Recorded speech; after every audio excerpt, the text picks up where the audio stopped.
you're really damned if you do and damned if you don't in this particular situation, right? Because we're hammering engineering teams all the time to update their dependencies, update your software. The lie we tell ourselves, and one of the lies we tell ourselves is that we can patch everything. I don't think that's like a realistic goalpost for us.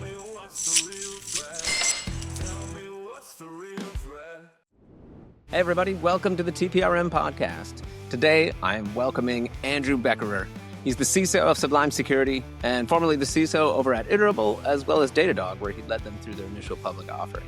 Today, we're going to be talking about software supply chain risk. We'll discuss how that influences secure development practices, and then we'll dig into the importance of identity and the balance between protection and detection and response. So let's get started. Hey, welcome to Threats, Pitfalls, and Risk Myths, the TPRM Podcast. I have Andrew Becherer here today. Some of you may know him, the former CISO over at Datadog, over at Iterable, and now rocking it at Sublime Security, helping keep us all more secure through better email. Welcome, Andrew. Thank you. Yeah, happy to be here. I'm super excited to chat with you. I'd sent Andrew over. I'm like, hey, can you come? Do you want to join? What do you want to talk about? And he sent me over a list of topics, which I thought were excellent. And then just before recording, I found out he actually forgot about all of those and tried to look briefly. Slack retention stole them from me. So you're getting me fresh now. I have no idea what we're talking about. Security at its finest. You can't lose what you don't have. Very secret list. Yeah, no, that's good. We had some topics. We had software supply chain. The security of it is a lie that we tell ourselves. I think is great in light of the fact that you came up with this before all the NPM stuff that recently happened. We have the CISO as a designated scapegoat. Everybody loves that. The perimeter isn't dead. It's just you. Identity is the one true control plane. I feel like you should be an author here with such high quality titles. We also have compliance. Compliance paradox, how chasing certifications can make you less secure.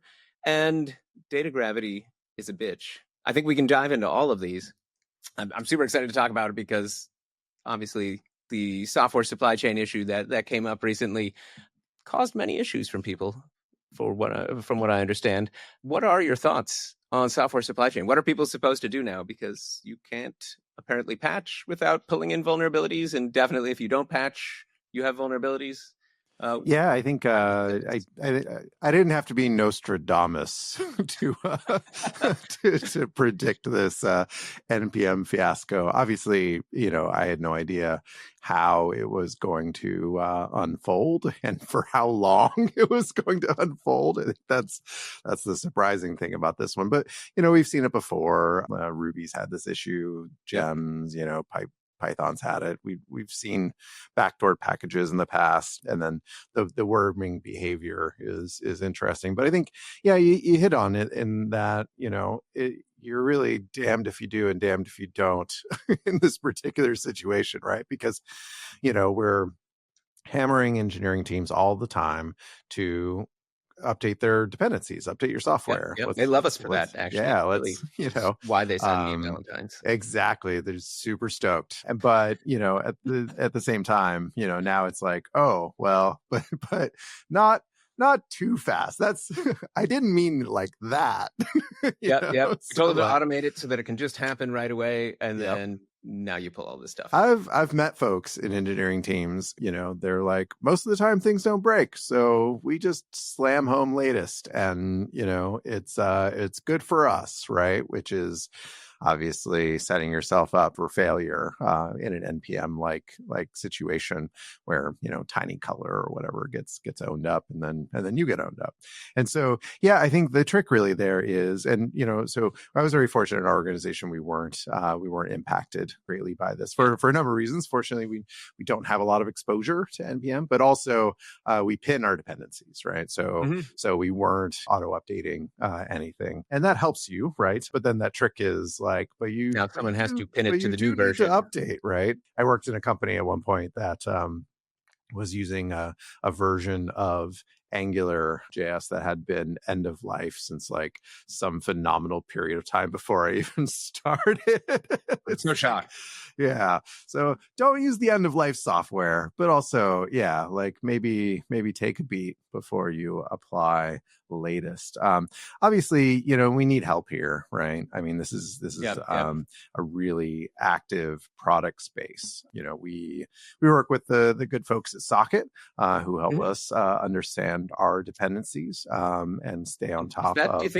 Do you think that's where we need to go, which is like looking more at behaviors of things as opposed to just versions? And because otherwise, before there's like a CVE released to say, hey, there's a problem with this dependency, all of the other stuff that's just looking to see if you have vulnerabilities in your third-party dependencies isn't going to catch anything. Yeah, I think I came up with that line. It's a lie we tell ourselves. And one of the lies we tell ourselves is that we can patch everything, and I don't think that's like a realistic like goalpost for us. And so one of my favorite things about Socket is their ability to help us understand exploitability and reachability. Yep, right. Because I think that matters, right? Like if you have some library that never gets called, it's not good to have vulnerable software. That's way lower on the list of things you should be worried about. Oh yeah.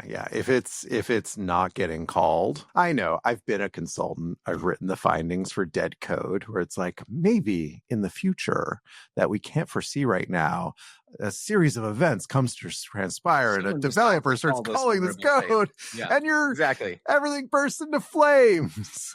And as the recipient of those reports, I've been like, I mean, yeah, but we checked that. Wouldn't we find out at that point in time? But yeah, I mean, I think to the point, it's a complicated situation. And, when it comes to things like LLMs and security, when you're talking about building agentic apps, it's kind of a similar thing where you can't just rely on these static markers anymore. And you really need to have like all of the context around how is this being used? When is it being called? What should it normally be doing? What's it doing now?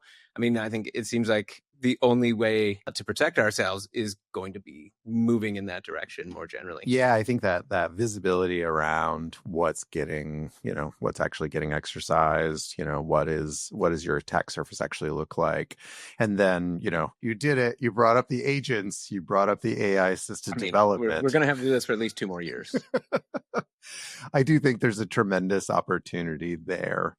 I think early on, I was very worried about what was going to happen with agentic development in that, we were just going to see the tsunami of crap code. And Dan Binet did nothing to allay my fears with his research paper 2 years ago, showing that developers that were using AI assistants were writing less secure code than their peers, but thought they were writing more secure code than their peers. I mean, get enough of someone telling you, "Oh, that's a great idea," and you start to believe it. At some point, the sycophantic code assistance AI, right? Worst, telling me all these good things. I'm like, I'm not very good. I know you're not telling me the truth. But I know the folks at GitHub, and then there's other folks like Alex and Jack over at Corridor are working to bring security into the code assistants, into the agents. And I think that's an incredible opportunity, the likes of which we haven't seen since continuous release or left since the cloud. Shift. Oh yeah left to the max. I mean, I think that's it's super interesting when you think, especially because Jack was working on that over with CISO and kind of building out the program there, and now turning it into something that you can actually operationalize is very interesting. Yeah, absolutely. And so I think it does tie directly into the discussion around supply chain, because I think dependencies and supply chain is so complicated that it's difficult for any of our monkey brains to actually reason about it in a way that's going to be functional. And so assistance, whether it's deterministic software or whether it's AI assistance, I think is going to be necessary if we're going to, have any chance at getting through this unscathed. Yeah, and it ends up being, I could think, a combination of both, right? Because you need those deterministic pieces to do like tracing of call graphs or whatever to see if something's being used. But then you want something that can reason over that and kind of use those tools and piece it together at a scale that, as you put it so gently, our monkey brains are not able to really comprehend. I'm going to push back on you for a second, though. You're using that reason word. I don't know that these things do what you think they do. Have We we can get had into that the conversation philosophical before? discussion on the reasoning capabilities of token generation, but It's simulated true. It's true. reasoning. I care about this, but I I'm mean, a it, I'm a weirdo who also like I go back and read Ken Thompson's reflections on trusting trust and think about like backdoor compilers. Not so when I think about LLMs, I do think about like, are they reasoning engines or are they just prediction engines that are sufficiently accurate to convince your monkey brain that they're reasoning engines? well, I think it's the latter, but then does it matter if as long as it can convince us and give us a I think it convincing does sort of, as long as it can give us a convincing sort of show of like, hey, okay, it's putting the stuff together, it's doing it mostly right. I mean, we know it's not reasoning Jesus. in these. Oh, yeah, this is going to turn into a disaster. We should probably go on to something else. But it can solve a lot of those problems, right? Like whether Yes. it's simulated or not, it's still able to kind of do things you wouldn't be able to do with traditional sort of coding approaches. That's true. That's true. We can agree on that. We can agree there. We can agree there. Before we have to just I throw the whole was at a dinner the out of other night with a bunch of security people, and I won't name drop him on the pod, but he works at one of the big software infrastructure companies, and I brought up the Dan Benet research, and he's like, "Oh, this again." He was like, they just use grad students. Yeah, if you look at a bunch of grad student code, it's going to be horrible. I mean, and I think there was a newer version of a similar thing where people were writing code and they're like, oh, it's way more insecure. And then you look and you're like, well, you were writing C with it, which one sounds insane to me. And then asking it to like iterate and improve it like 10 times without any intervention. And like, surprise, it wrote a bunch of, memory vulnerabilities into the code. And that seemed to me to be a very unrealistic use case. But I think generally anyone who's written with these can sort of understand that it's not going to necessarily always be helpful in certain areas, and it's going to overlook things, especially like business logic errors. I would imagine it's not going to know the domain as well as you, and it's going to be super easy with a polluted context window to write vulnerabilities in. Yeah. And is it? I mean, when it comes to AI, I mean, like there's that, but you're also working on a lot of the email security things, and I think that's one piece where it's changed quite a bit, right? Because it used to be like, oh, your users would get emails, and you're like, oh, clearly this is someone trying to trick me because they can't spell. Right. Now we have things where you can have it be super realistic. It could actually have an ongoing conversation with someone, so it doesn't have to get right to the point. I mean, there's tools that automate this for people. I know you've talked a lot about the whole humans being the thing we're supposed to secure versus technology, or the other way around. I mean, how does this change your thoughts on that whole topic? You're absolutely right. I mean, I think, of all of the security industry right now, I think email security is one area where the AI arms race is the most clearly illustrated. In between Iterable and Sublime, I actually co-founded a company. And when I was out there raising money, we were doing AI security work. And but we were using phishing as an example of how AI was going to assist attackers, because it was one of the first use cases out the gate. But then at the same time, so while we're seeing, so now every attacker speaks your rights, excellent English, is able to very narrowly target their payloads, to the personas that they're messaging and whatnot. On the other side, it's also incredibly enabling for us because, it turns out these LLMs are very good at natural language processing, which is what all the emails are. And then further, Sublime in particular, we've released 2 agents, Autonomous Security Analyst, ASA, and ADE, the Autonomous Detection Engineer. And what those allow us to do is really, whereas in the past, there was a certain amount of toil associated with with triaging alerts, and then also so we allow you to write detection rules in a domain specific language called MQL, and that required you to know MQL and write these things. But now with ASA and ADE, we're creating this pipeline and this multi-agent workflow where you're going to be able to in near real time address current attacker behavior and write and deploy new detections that allow you to stay ahead of attackers. And so very clearly, like in our space, we can see attackers improving using generative AI, and then we see our platform improving using generative AI, and it is a pitched battle. I mean, arms race is really it. And I think it's not even just in the email space, right? Like just any of this, it's kind of one-upping back and forth. Although I think at first I used to think that the defenders were going to have all the advantages because we have all the context of what our systems look like, what's where, and, so we should be able to make sense of this. And now I'm realizing, but we're really slow to react. And the attackers are now able to weaponize CVEs and, what is it, like $1 each or something. Right. Reverse engineer patches and produce exploits.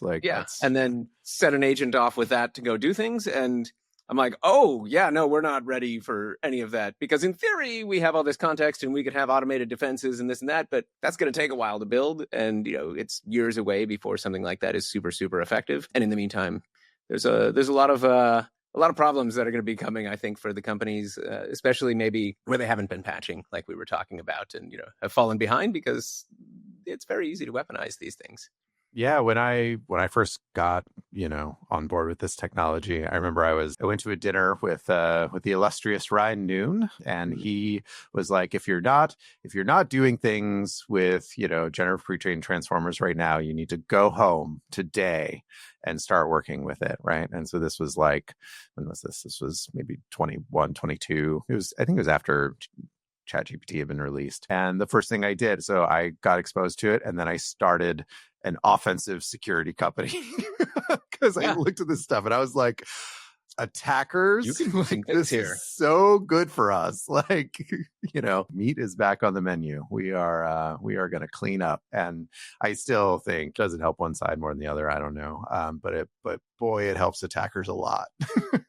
And just super easily, right? Because you can just turn it into a bunch of weapons and if you maybe didn't speak the language, like we were saying, now that first foot in the door, which seems to be, most, even the NPM compromise, right, was just email from support that he went to and ended up giving up creds and then they were able to take over the account. So when we think about, we have this software supply chain side of things, right? You're pulling all this stuff in. We equally have on the other side, now we have all our data and then we send it off to all of our vendors in the cloud where ostensibly it's very secure because they have SOC 2 reports. How should companies think about it? Because you can't, when you're a CISO, you can't say, well, we can't use these companies. These are startups or, they don't do this or don't do that. You can. You won't have a job for very long when, the business wants to use X, Y, and Z and all you do is say, no, you can't use this, right? Like there's certain cases where you're highly regulated, then sure, like you have a little more clout to say that. But in your average business, you need to figure out ways to work with new software, things that are coming out there, new technology, but there's risks that are associated with it. And many of them are out of your control and more than that, out of your eyesight. Like you don't even know what's necessarily there. How should people be thinking about this when we think about all of the software vendors we're sending to? Yeah, I think, there's no perfect solution here. This is difficult. Yeah, sorry to burst your bubble. This is why we had you on here. Sorry. I feel this one like this is personal for me. I've been in enterprise B2B SaaS for a decade now. I was offensive security before that, and my first CISO gig was at Datadog, and a few months after I started, Datadog got popped, and it was awful. And then I got kicked while I was down. Daniel Grislak, who's a phenomenal security researcher, he was on the Risky Biz podcast and called me and my company the canonical example of third-party risk. Lovely. That's what you want to hear. Thanks, Dan. I appreciate that. But he wasn't wrong. And got agents running on everybody's servers, and a lot of mostly not so much. Although, it was all the integrations we had with other third parties, right? On top of okay, sure, yeah, and this was back before folks were largely using IAM roles and role assumption and that kind of stuff, as opposed to just static API keys. We had a lot of static API keys, and so. The way I think about this is, that this is really like, it's a security problem, but it's really a governance sort of problem. Like I can divide it into two things. So on the governance side, you want to make sure you're working with trustworthy people. Now, how do you define trustworthy? Like, well, that's an exercise for the reader, right? And certainly I think, we have mechanisms that help us in terms of like people who generate SOC 2 type 2 reports, right? Like that implies like a level of effort. Obviously that's gotten a lot easier in the last last decade. But still, it is a bar. There are a lot of companies that can't do it because they don't have the staff, they don't have the resources, the focus, or the attention. So these are, That's something it's in and of itself. signal. Exactly. Yeah. And there are other signals, and depending on what the workloads are and how tightly integrated there are, you might draw the line at like, do you have security staff, right? Do you have a CISO? Do you have an application security program? And try to observe those signals that inform you as to like, how does this organization think about and prioritize security, and what kind of partner are they going to be? We see this all the time in the contract language too. I have customers pushing me harder and harder for earlier and earlier notifications.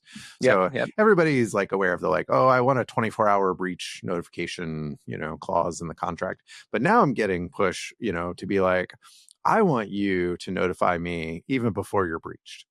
When you think you maybe are. I've seen those, suspected breaches. And I'm like, well, that's a lot of potential alerts depending on where you're at. It's also everything's suspected until you decide it's not and look into it. It's also just a really hard one in terms of like, where is the bar there, right? In terms of like, okay, like it is challenging. So there's that kind of governance and trustworthy piece.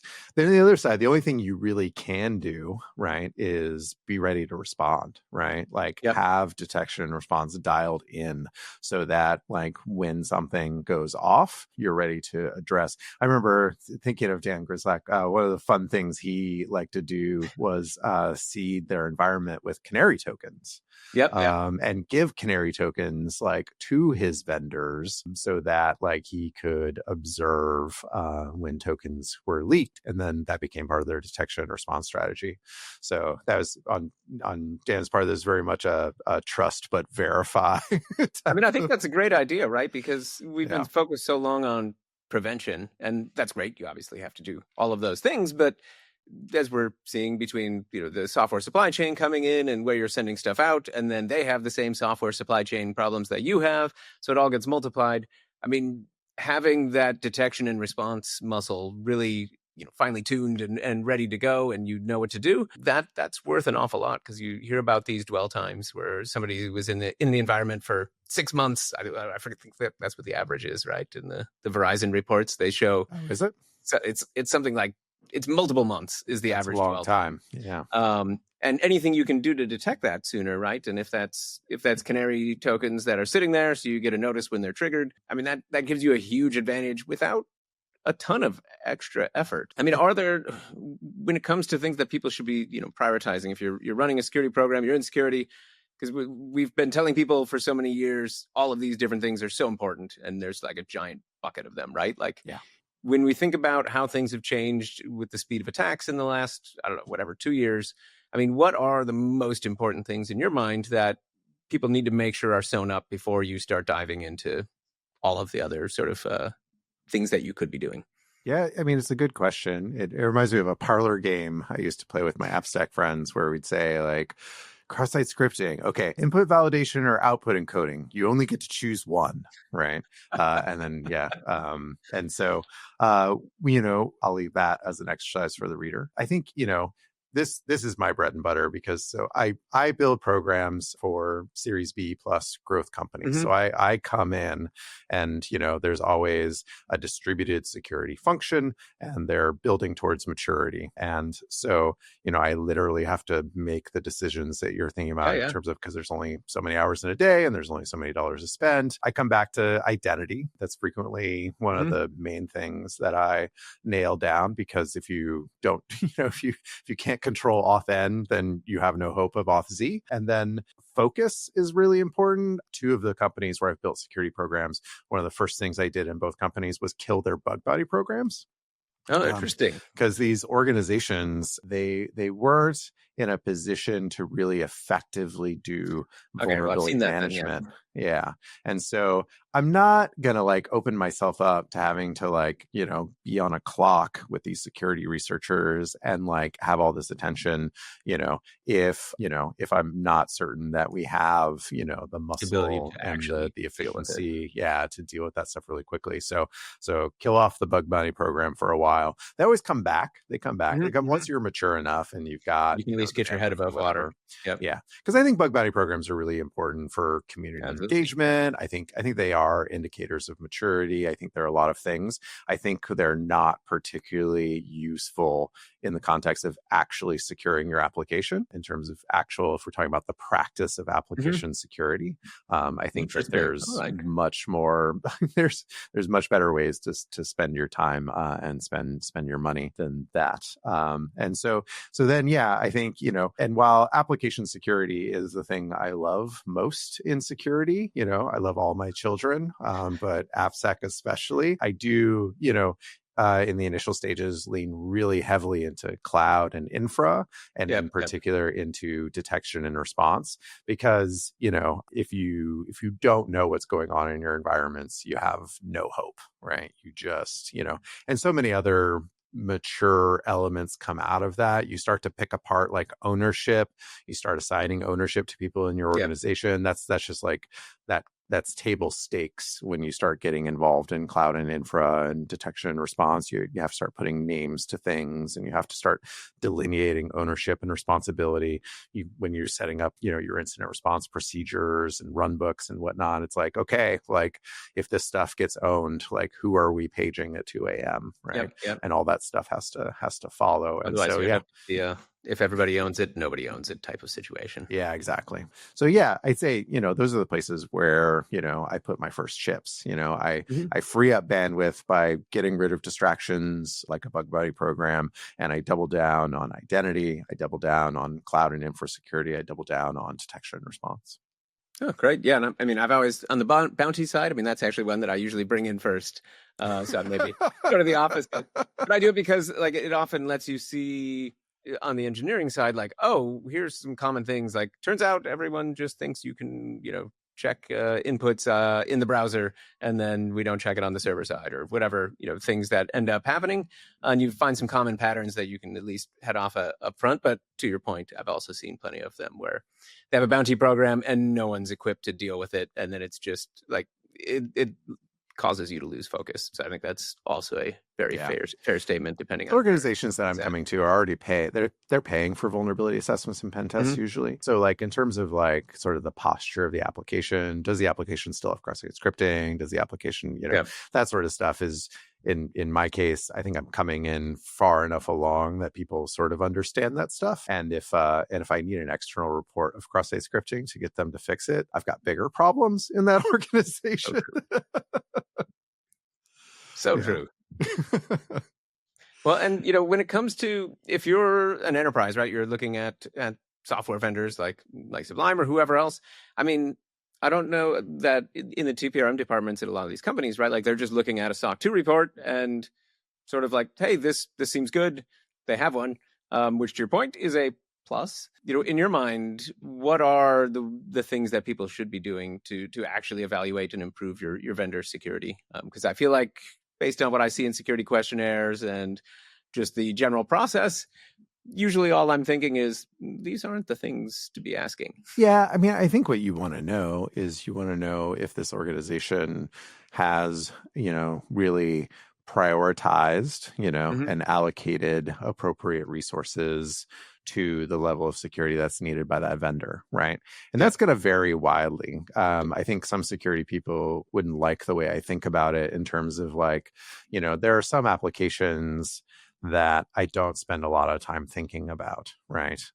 Because, they don't come with a million miles of client data, they don't handle protected information, they don't whatever, and then I know somebody in the comments is going to say something about, but that's a brilliant launching point for my master plan with my 7, vuln deep like attack chain. And my point of ingress is going to be this obscure SaaS that has access to no data. Yeah, I don't think about it that way. Because like there are partners that I'm really tightly integrated with who do have meaningful access to data that I care about, whether it's data about my employees, right? Whether whether it's, critical confidential data that belongs to my customers or Mm-hmm. whatnot. And so that's where, I really focus my time and my attention. And so then it's about like, well, what's the minimum bar? And I really think about one reason why I love the company I'm at now and why I am unlikely to ever work in marketing technology ever again, is that my customers care really deeply about security, and The they actual push buyers. me really hard. Mm-hmm. And that helps me set what my bar is, right? Now, Yep. I think of myself as like I have pretty good security taste, a security sommelier, right? Yeah. But at the Master same sommelier of point, security. like there's tons of stuff that none of us have seen before, right? Because we only get to live one lifetime. And so my customers actually really help me understand, what their concerns are and what Mm-hmm. their priorities are. And so it helps me sometimes to be able to pass through requirements, from my largest enterprise customers through to my vendors. And I've actually had vendors I've had to cut loose because, they could not meet some of those pass-through requirements. Yeah, and I think, to your point, it really is on those those buyers who have, they have enough buying power where, the contracts are meaningful to whoever they're buying from.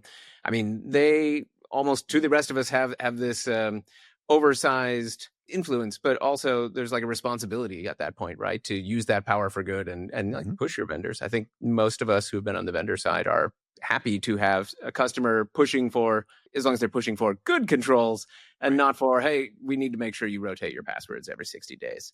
Yeah, I think a good example is Pat Opet, right? At JPMC. He had that open letter that he published back around RSA, and it is. I don't know if you recall it very well, but he was focused on recently. Vendors were expecting them to accept levels of access and behaviors that 10, 15 years ago they if you did it in sort of an OG like network layer firewall sort of access level, like would have never flown. But in this like modern day and age of APIs and whatnot, it's like, oh yeah, just give us a key and we're gonna basically exfiltrate all this data out to our SaaS and do all this whatever, blah blah blah blah blah.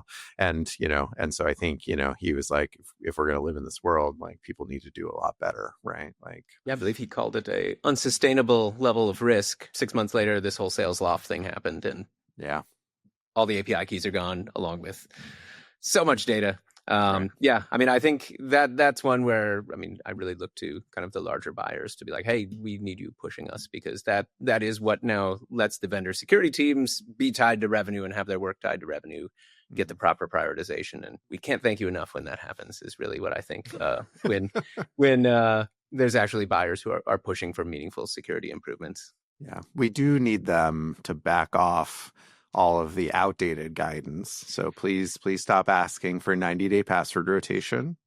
Cameras on the doors. Cameras on the doors. Clean desk. Got to make sure your desks are clean. If I'm in AWS, you should just it's data destruction is going to be good. Those folks at Amazon, they know how to shred those hard drives. They do. That's I'm sure they do enough of that.